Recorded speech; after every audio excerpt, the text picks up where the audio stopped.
back with Orphan Chapter 23, continuing Pia. With regular feeding, a warm house, and clean clothes, the baby's thin face and scrawny legs filled out, and his pale skin turned a healthy pink. Dr. and Mrs. Hudson named him Cooper Lee, and within a couple of weeks, Mrs. Hudson started smiling and bustling around the house again. The spirit gleam in her eyes had been forever dull, but she laughed on occasions happily and played with her daughters and beamed when she held Cooper in her arms, and she slept in the nursery every night. Having Cooper in the house also gave Pia hope that Ollie and Max, if they were still alive, had found a family to take care of them, too. She told herself that was the case anyway, and it helped loosen the black chains around her heart. Except as she feared, once the Hudsons decided to keep the baby, Nurse Wallace stopped coming. Pia hated herself for not having the courage to tell Dr. Hudson about her brothers before the nurse left for good, but she still worried they wouldn't understand or forgive her, especially because their grief over Leo was still fresh, and what she'd done was so horrible. Then one day out the blue, Nurse Wallace came back. It was a Thursday, and Pia was in the nursery getting Elizabeth up from her nap. As usual, Elizabeth rolled over and grinned, her eyes blurry, her lips wet with drool. She was a happy child who rarely cried or fussed, and that day she acted no different. Pia changed her diaper as she laid in her crib. Then she put her back in her dress, leggings, white sweater, shoes, and crochet bonnet. When Pia was finished, Elizabeth stood, wrapped her arms around Pia's neck, and pressed her cheeks to hers, waiting to be picked up.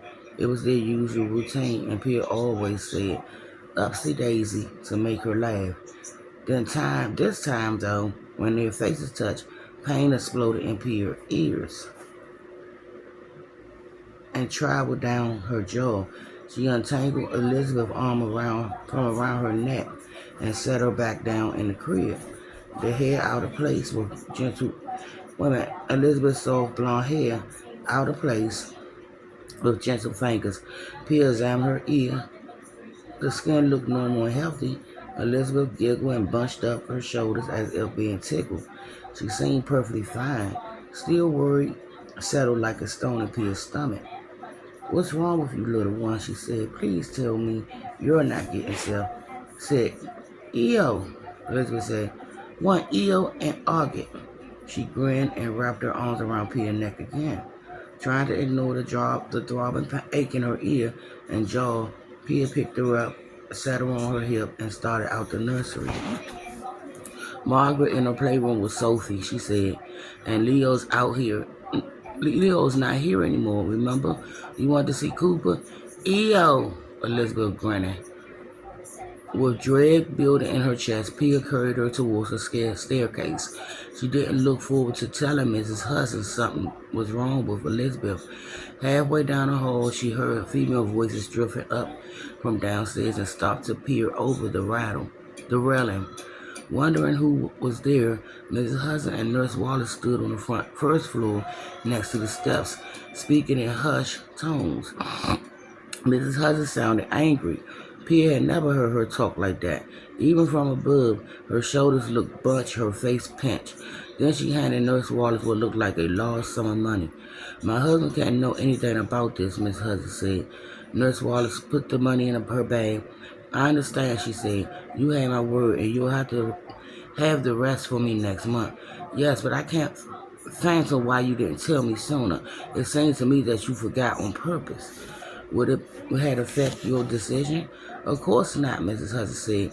"But you should have been honest with me from the beginning, and I certainly don't appreciate being threatened." Pia straightened her heart. Pia straightened, her heart suddenly pounding. Hopefully the woman hadn't seen or heard her. She had meant to eavesdrop, not this time anyway. She wanted to keep listening to figure out what was going on, but she couldn't chance getting caught. Then before she could stop her, Elizabeth grabbed the railing with her chubby hands and peered over it, nearly pulling herself from Pia's arm. "Mommy," she shouted. Want Eo." Pia pried Elizabeth's hands from the railing and turned back towards the nursery. Pia, Mrs. Nurse called her stuff. Pia stopped in her tracks, her stomach nodding. Yes, ma'am. Come to the top of the steps, please, Mrs. Hudson said. Pia did as she was told. Elizabeth sporting in her arms. Mrs. Hudson and Nurse Wallace looked up from the bottom of the staircase. Were you eavesdropping, Miss Lane? Nurse Wallace said. Mrs. Hudson gave the nurse an irritated look. With all due respect, Nurse Wallace, this is my house and I'll handle Pia the way I see fit. But she was listening to our conversation, Nurse Wallace said. Mrs. Hudson ignored her and looked up the stairs. Is everything all right, Pia? Do you need something? I was bringing Elizabeth down to see you, ma'am. Take her to the playroom with the other girls, Mrs. Hudson said. I'll be up shortly. I'm afraid this can't wait, ma'am. Why? What is it? Mrs. Hudson said. I'm not sure, ma'am, Pia said. I'm worried she might be getting sick. Mrs. Hudson grasped the banister. Anxiety instantly creasing her brows. Bring her to me, please. Pia hurried Elizabeth to the bottom of the staircase, avoiding Nurse Wallace's penetration glare. Mrs. Hudson put a gentle hand on Elizabeth's forehead and cheeks. She doesn't feel feverish, she said. What do you think is wrong? Pia swallowed. She wasn't sure what was wrong, and she couldn't say what she felt in front of Nurse Wallace, but she had to tell Miss Hudson what was happening for Elizabeth's sake. She acted like her ears bothering her, tugging on it and such. Mrs. Hudson gathered Elizabeth into her arm. Does your ear hurt, baby doll? Elizabeth grinned and shook her head, her wispy blonde curls bouncing back and forth. What about your throat? Mrs. Hudson said, touching her daughter's small neck. Does it feel sore, scratchy? Elizabeth bounced her shoulders and giggled, then tickled her mother's ears as if they were playing a game. She seems perfectly fine to me, Nurse Wallace said. She scolded at Pia. Are you sure you're not using an excuse to hide the fact that you were caught eavesdropping? Mrs. Hudson shot the nurse another cross look. Pia will never do such a thing, such a good girl. Are you sure about that? Nurse Wallace said. Pia kept her eyes locked on Elizabeth, her mind racing. What was Nurse Wallace trying to do? Why was she trying to cause trouble?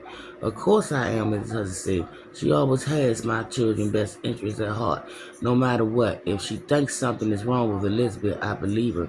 Nurse Wallace let out a frustrated sigh. Well, maybe the child has a new tooth coming in. Do you have any of Mrs. Winslow's soothing syrup? Mrs. Hudson's eyes went wide, and she clutched Elizabeth to her chest as if someone were trying to snatch her away. Goodness no, she said. Dr. Hudson said that so-called medicine is nothing but poison that kills babies. I think you know better, being a nurse and all. Now, if you'll excuse me, I need to take Elizabeth over to my husband's office right now. Do you mean to tell me you're taking this lying German word over mine? Nurse Wallace said.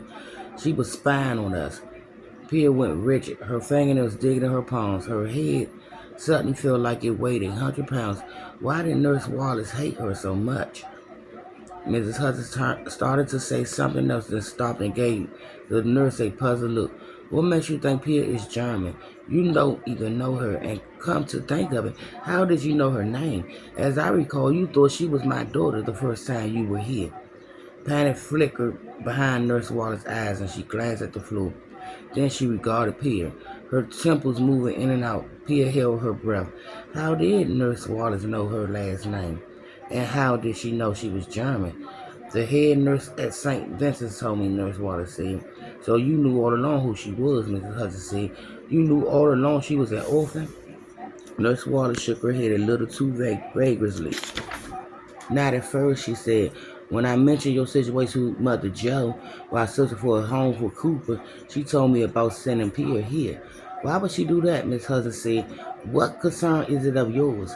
Nurse Wallace shrugged. I don't know. I was worried the same thing. I see, Mrs. Hudson said. She directed her attention back to Pia, her eyebrows creased. So I'll be back with the continuation of Orphan.